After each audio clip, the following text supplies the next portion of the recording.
Salve, salve nação alvinegra, começando mais um vídeo aqui no canal John do Timão. Então se você tá chegando agora, já se inscreve, deixa o seu like para fortalecer e vamos para cima. Um ótimo domingo para todo mundo, tá? Desde já aí, a gente vai acompanhando aí os campeonatos estaduais, né?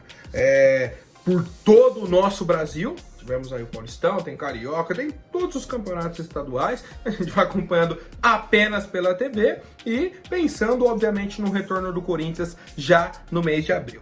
Certo? Peço que me acompanhem também pelas redes sociais, Instagram, TikTok, Kawaii, Twitter, todos os links aqui embaixo na descrição. E vamos pra cima. Editor, pode rodar a vinheta. Salve o Corinthians!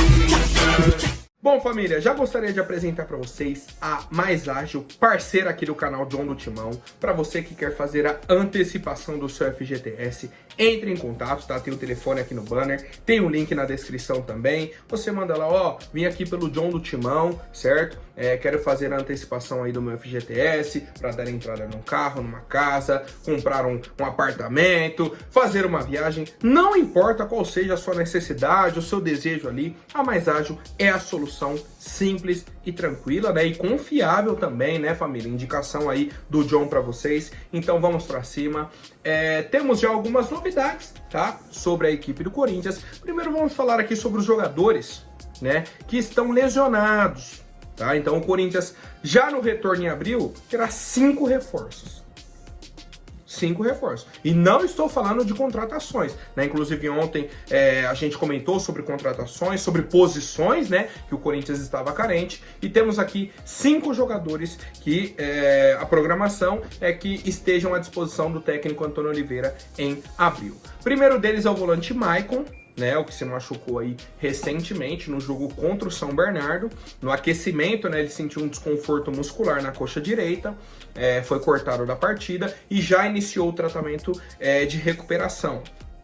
Pela previsão, em abril estará liberado, estará tranquilo, vai para o jogo, tá? O segundo é o Fausto Vera, também não foi nem para o jogo contra o São Bernardo. O problema, né, médico dele seria a questão de dores no pé direito, e ele vem fazendo um trabalho na parte interna do CT Joaquim Grava, tá? Então assim, Maicon, Fausto Vera, jogadores aí da mesma posição. Temos também o Paulinho, né? Temos o Paulinho, que já tem data para retornar, em abril estará disponível 100% na mão aí do técnico Antônio Oliveira. Por quê? O Paulinho já está treinando com o elenco. Né? Nessa última semana ele fez o treinamento tranquilo com o elenco,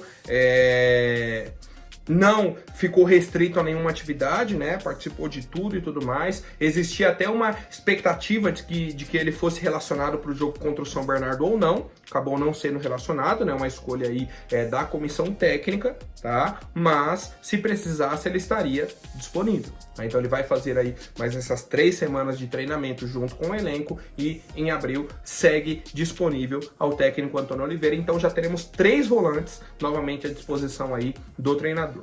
Em outras posições, né, temos o Igor Coronado, nosso meia armador, né, que jogou apenas aí 25 minutos mais ou menos no jogo contra o Santo André. Depois ele contundiu o reto femoral da coxa direita, certo?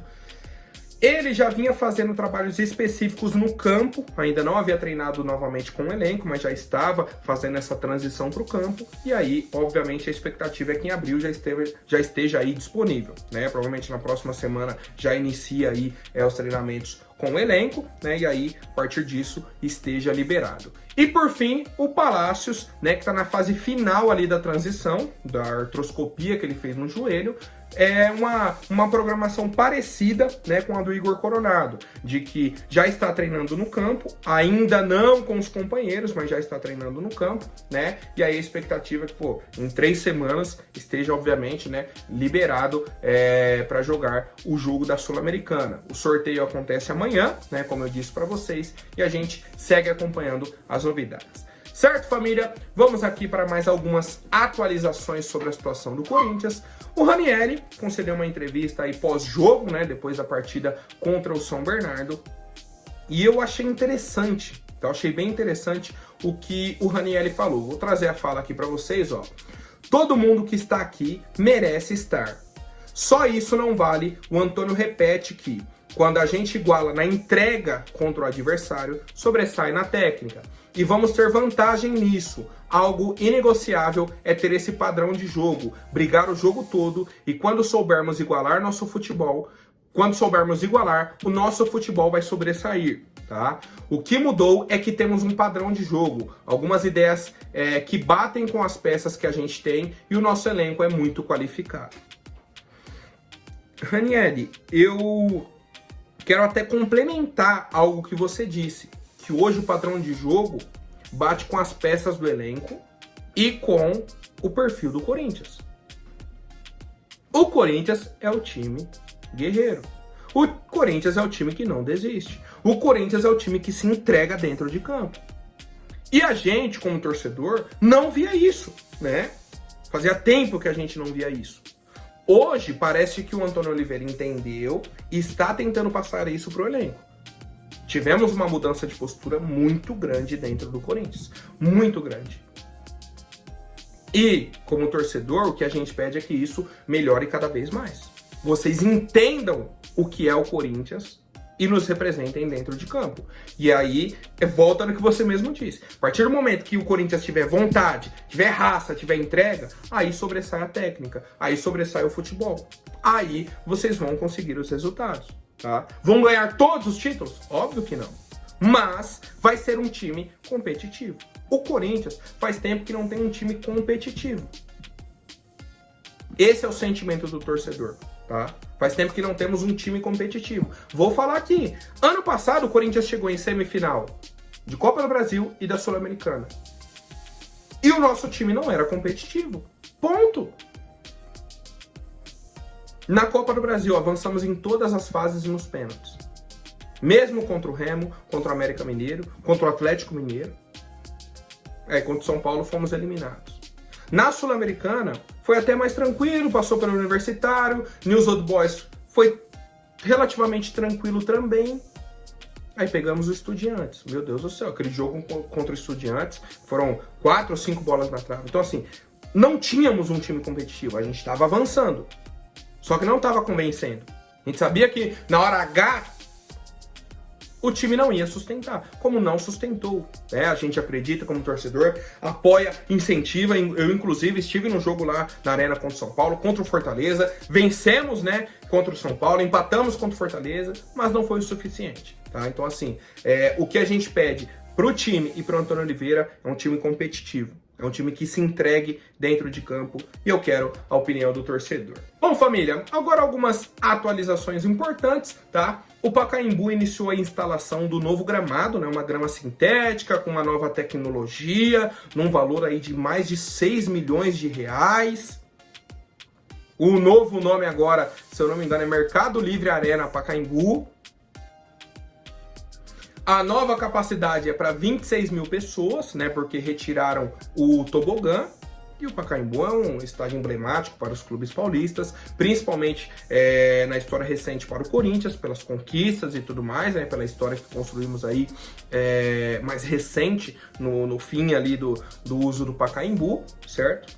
E aí, a nova empresa que está administrando vai fazer um evento de reinauguração e quer um evento esportivo que envolva os 4 grandes paulistas: Corinthians, Palmeiras, Santos e São Paulo, certo? Eles querem envolver os 4 paulistas. O que eu não entendi ainda é como vai ser esse evento esportivo. Vai ser só uma... beleza, estamos aqui, um representante de cada time. Vai ter algum jogo festivo também, né? Não entendi ainda. A questão é, a reinauguração está marcada para o dia 19 de abril e teremos um show do Roberto Carlos no centro de convenção. Tá? Então, assim, o evento esportivo que vai ter no campo, não sabemos ainda, mas fica aí essa atualização, né, para o torcedor corintiano. Teremos a reinauguração do Pacaembu, né, com a capacidade menor, o gramado aí, gramado sintético e tudo mais, mas em abril já teremos de volta o Pacaembu. Bom, família, agora falando sobre Neoquímica Arena, é um assunto, eu vou até confessar aqui para vocês, é um assunto meio nebuloso na questão dos valores, tá? E aí vou explicar muito bem para vocês. Ontem saiu no GE que a dívida do Corinthians com a Caixa está em 700 milhões de reais. E aí já acendeu uma luz de alerta. Eu falei, como assim? Não tá batendo. O Corinthians, o valor que a gente sabia, que foi divulgado, era uma dívida de 600 milhões de reais. Ainda deve 600 milhões. Aí ontem saiu no GE que era de 700. De onde que apareceu esses 100 milhões aí a mais? E aí fui tentar entender. Vamos desde o começo. Corinthians pegou emprestado da Caixa em 2013 400 milhões de reais. Em 2013 pegou 400. Hoje, segundo o Globo Esporte, a dívida é de 700 milhões de reais. Mesmo a gente aí praticamente 10 anos pagando esse estádio. Há 10 anos pagando. A dívida é quase o dobro do valor que a gente pegou. Ainda, mesmo já pagando muitos valores, tá? Beleza, agora vamos entender essa questão aí de que era de 600 milhões e passou para 700. Tinha esse valor de 600 milhões, né? Tinha esse valor de 600 milhões. O Corinthians, em 2022, abriu uma negociação, fizeram um novo acordo de quitação, tá? Só que a Caixa ofereceu uma carência no pagamento até o fim daquele ano. E aí o valor aumentou, passou de 600 milhões para 700, que entra aí o reajuste pelo CDI, taxa Selic, aumentou em 13,25%. Tá? Então por isso que foi para 700 milhões. Só que aí eu tenho um questionamento. O Wesley Mello, que era o diretor financeiro do Corinthians na gestão do Duílio, falou que o Corinthians já tinha pagado 165 milhões de reais ao banco, certo? Era o primeiro valor que havia sido pagado. E depois, só no ano passado, o Corinthians pagou mais 100 milhões de reais. Então, como que no ano passado a gente pagou 100 milhões... certo? A dívida era de 600 milhões. O Corinthians pagou 100 só no ano passado. Pela lógica, cai para 500. Não, o Corinthians agora deve 700. Eu não consigo entender. De verdade, a conta não bate. Na matemática básica, não fecha. Não fecha a conta. Certo? Desde 2023, né, desde o ano passado, a gente está pagando apenas juros do financiamento. A partir do ano que vem, que a gente vai começar a pagar o valor principal, certo? Para esse ano, temos programados aí mais 80 milhões a serem depositados para a Caixa, divididos aí em 4 parcelas de mais ou menos 20 milhões de reais. Uma a cada trimestre. Então, no fim de março agora paga a primeira, depois junho, setembro e dezembro. No fim de cada mês desses daí, né, no fim de cada trimestre, o Corinthians paga mais ou menos 20 milhões de reais. Aí eu quero ver o balanço financeiro anual, se vai chegar lá, devia 700, aí pagou 80 milhões, agora deve contar 800. É o que está acontecendo, é o que estão mostrando pra gente, tá? Outro ponto importante, o Augusto Mello segue buscando um novo acordo com a Caixa para quitar a Arena. Temos a questão do name rights da própria Arena, do CT Joaquim Grava. Temos ainda muitas questões. O Augusto está tentando muito um acordo para quitar a Arena. Que foi até uma promessa, inclusive, do Duílio, do André Sanches, que não foi cumprida e que o Augusto está buscando um novo acordo. Eu tenho muita esperança nesse acordo, de verdade. Mas a gente vai acompanhando aí. Agora, eu vi um questionamento nas redes sociais que me chamou a atenção. Que foi o seguinte: cadê o dinheiro do fundo da Arena? John, que fundo da Arena? Quando o Corinthians começou a jogar na Neoquímica Arena, certo? Desde 2015 o acordo era: o Corinthians não vai receber nada de dinheiro de bilheteria. O dinheiro vai direto pro fundo da Arena, né? Um fundo aí de investimentos da Arena, para pagar a dívida. Isso desde 2015. Aí a gente chega agora e o valor era de 600 milhões, subiu para 700. E a pergunta que eu faço é: cadê o dinheiro que estava nesse fundo de pagamento da dívida da Arena. Que o Corinthians ficou aí tanto tempo sem pegar a renda de bilheteria da Arena. Cadê esse dinheiro? Para onde que foi? É a pergunta que eu tenho, né? Inclusive, mais uma vez, vi isso na rede social e aí lembrei, falei, pô, existia esse fundo mesmo da Arena. Cadê? O Corinthians ficou anos e anos sem pegar o dinheiro da bilheteria. E onde está esse dinheiro? Foi usado no pagamento da dívida? Mostra pra gente no balanço, ó, isso daqui foi renda e bilheteria, que foi abatido do dinheiro lá, hoje a dívida é de X ou Y. Por que o Globo Esporte divulgou que o valor agora é de 700 milhões, se a última informação era 600? Por quê?